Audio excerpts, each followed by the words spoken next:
İsmim Ramazan Yıldırım. Aksaraylıyım. 50 senedir kalaycılık yapıyorum.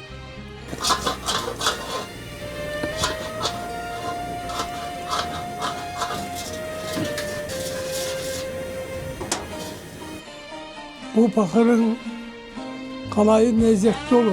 Alüminyum, çelik onlar hastalık yapar.